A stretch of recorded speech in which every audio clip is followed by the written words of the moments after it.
Liga aí! Ligou? Mas é pra ligar onde? Na verdade, é claro! Ah, é? Tem que ser ligado na verdade. Ligado na verdade! E estamos aqui mais com... de novo. E estamos aqui com mais um podcast ligado na verdade na Rádio Ceará FM 102,7. Vamos lá, meu amigo Inácio, tudo bem com você? E aí, João, tudo bem por aqui, graças a Deus. E hoje, novamente, Álvaro Augusto com a gente para falar sobre o tema que eu esqueci qual é. Rapaz, você esqueceu? Esqueci, cara. Você já viu Alma Penada na sua vida? Ah, sim. Rapaz, eu já escutei umas coisas muito loucas na minha vida, mas ver eu nunca vi, não. Pronto. Mas muita gente diz que já viu. Muita gente sofre certas perturbações porque parece que isso, cara. Tem alguma força assim, né? Algo está acontecendo, eu não vou dar spoiler do que é. Pessoas são perturbadas porque dizem que vem gente morta, pronto, tá aí. Exato. Sexto sentido. Ou alguma coisa que não é desse mundo, teoricamente. Pois bem, a pergunta de hoje com o seguinte tema, alma penada. Quem morre pode voltar, pode se comunicar com os vivos? Então, pastor Álvaro Augusto, prazer recebê-lo mais uma vez através do Zoom aqui no podcast. Para a gente recapitular quem é o Álvaro, né? Eu já sei, mas para as pessoas recapitularem, em poucas palavras, se apresente, onde você está. Bom, meu nome é Álvaro, né? Como já dito, pastoreio a Igreja Cristã Evangélica de Uruaçu, em Uruaçu, Goiás. Já estou aqui há quase 3 anos, pastoreando essa igreja com a minha esposa, a Lidia Mendes, educadora. Essa é um pouco da minha biografia aí. Muito bom, é isso aí. Então, pastor Álvaro, a Bíblia, já que ela é a verdade, o que ela diz sobre este assunto? Os mortos podem voltar e se comunicarem com os vivos ou não? A parte do princípio da questão, esse é um assunto bom, é um assunto muito, muito comentado, visto que no nosso país nós temos uma população sincrética, né? Sincrética que eu falo, a gente tem uma junção de crenças devido a gente ser um povo de várias origens, de vários lugares, né? Europeu, indígena, africano. Então, assim, nós temos uma junção, um sincretismo de várias religiões, né? De vários costumes, de várias crenças. E é por isso, talvez, que essas práticas são tão difundidas e muitas pessoas têm muitas dúvidas com relação a essa questão, né? Mas sobre a questão de os mortos poderem se comunicar com os vivos, em toda a Bíblia, né, nós temos uma proibição de se comunicar com os que já morreram, né? Isso é fato tanto no Antigo Testamento quanto no Novo Testamento. A consulta aos mortos, para você ter uma ideia, ela era um pecado abominável, que previa a pena de morte para quem praticasse isso na nação de Israel. A necromancia, como é chamada na Bíblia, né, é algo que Deus ele proibiu para o povo de Israel desde a sua peregrinação no deserto, logo após eles terem saído do Egito, até eles chegarem à terra de Canaã, né, antes mesmo da entrega da lei no Sinai, como por exemplo... Se você abrir a sua Bíblia aí no texto do livro de Êxodo, no capítulo 22, versículo 18, nós temos o seguinte dizer aí, ó. Não deixarás que uma feiticeira viva. Então, a feiticeira aqui seria aquela que pratica, né, que se utiliza da prática de comunicar-se com os mortos, né? Mais à frente um pouco, lá no texto de Deuteronômio, do capítulo 18, nos versos 10 a 14, nós temos na lei uma expressa proibição ao povo de Deus, ao povo de Israel, de se comunicarem com aqueles que já morreram.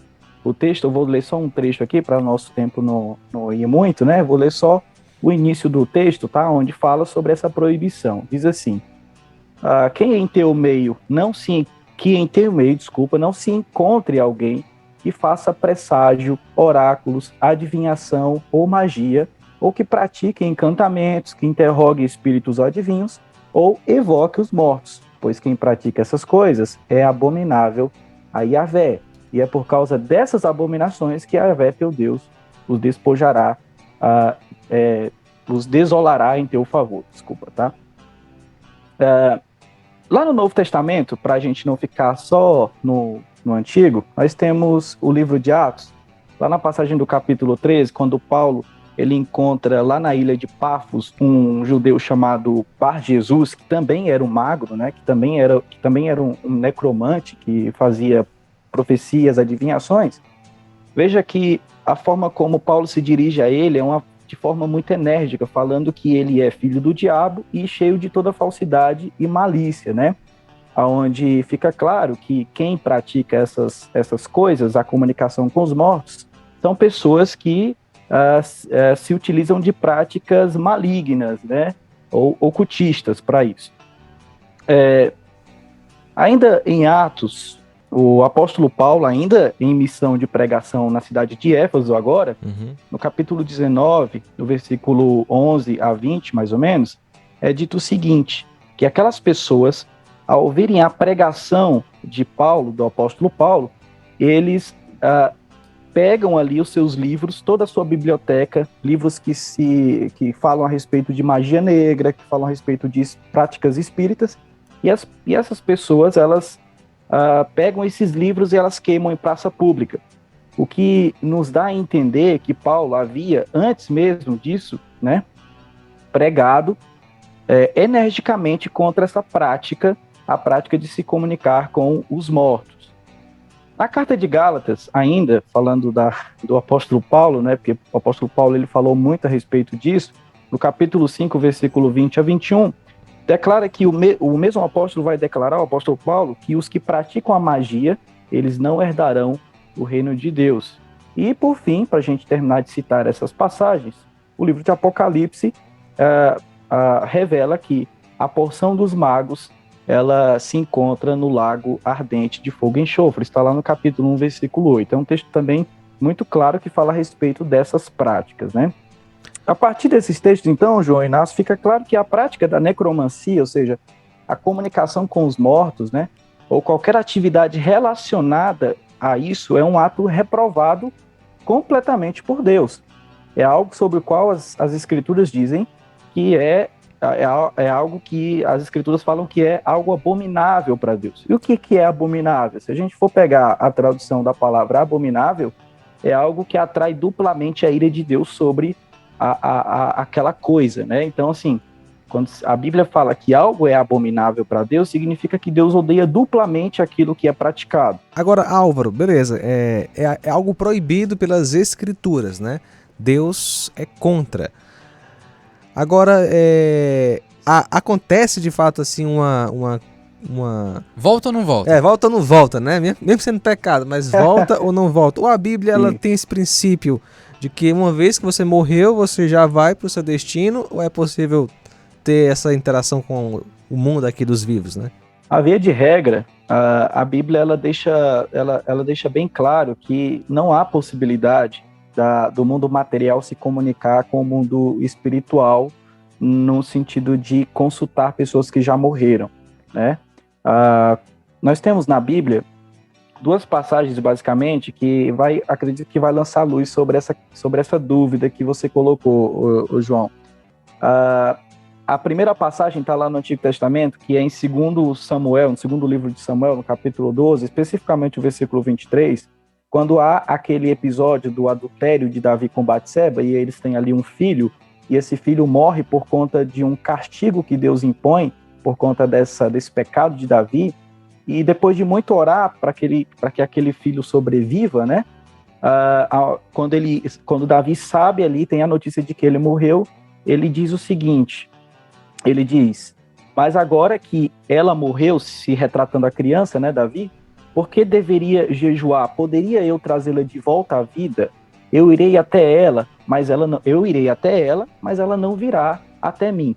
Então veja, com esse texto aqui, o que Davi está dizendo? Davi está dizendo claramente que é impossível essa comunicação de pessoas que já morreram com as pessoas que estão aqui. Ele fala que nós iremos até eles, porém eles não virão até nós. Um outro texto muito clássico está lá no Novo Testamento, no Evangelho de Lucas, que fala da parábola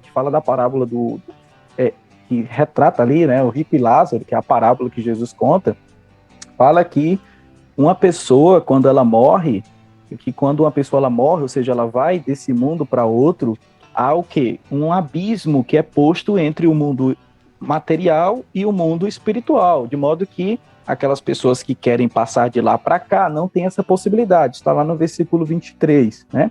Então, assim, À vista desses dois textos, dessas duas passagens, a Bíblia deixa bem claro que essa comunicação das pessoas que já morreram com os vivos é impossível, se a gente for pegar esses dois textos, né? E Álvaro, creio eu que tem um versículo também que pode se encaixar, eu posso até acrescentar esse versículo, que podemos tirar dele, né, princípios em relação a este assunto, como Hebreus 9, 27, eu pedi o Inácio para ler. Da mesma forma como o homem está destinado a morrer uma só vez e depois enfrentar o juízo. Assim, aqui a gente já vê, né, que Deus já sela o destino da pessoa que morre, né? O ser humano vai enfrentar o juízo de Deus, né? Não faz sentido ele voltar, né, aqui para o mundo dos vivos. Não tem porquê. Eu acho que se isso acontecesse, né, iria com certeza ferir o que Deus deixou aqui em Hebreus 9, 27, não é verdade?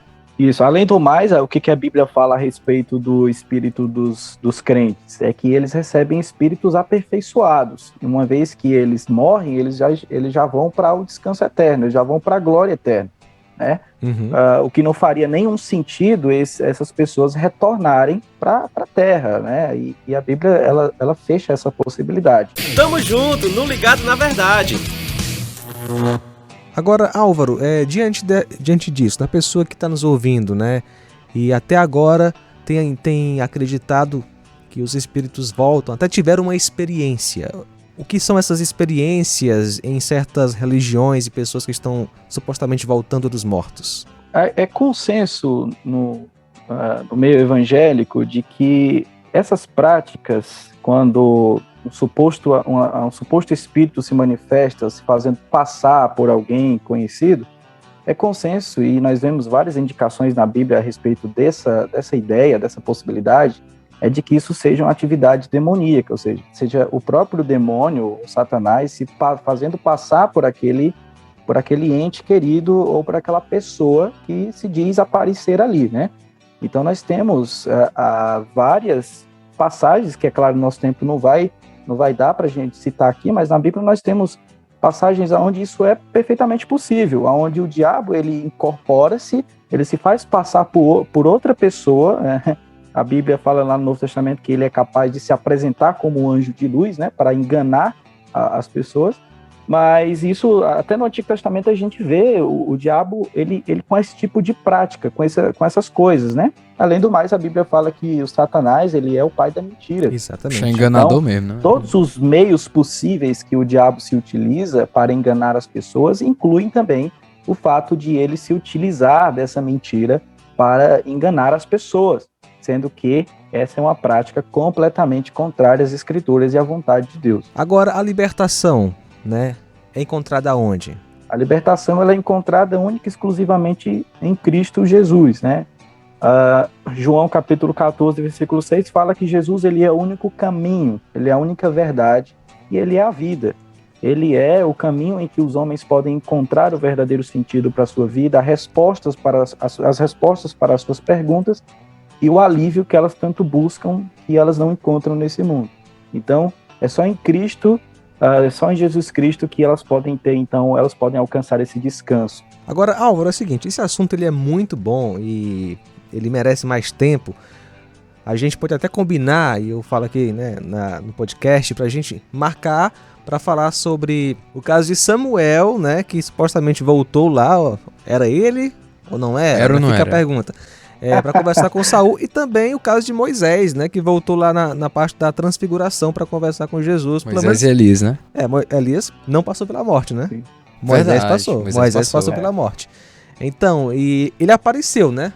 Aí vamos tratar especificamente desses dois casos em um próximo podcast, vamos marcar? Vamos deixar no ar aí a Isso, pergunta, a questão, né? Exatamente, vamos deixar a Será que pergunta era para o Samuel, nosso não ouvinte era? ficar curioso e vamos logo trazer estes dois assuntos especificamente para somar com o tema de hoje. Tá certo, Álvaro? O tempo voou aí, né?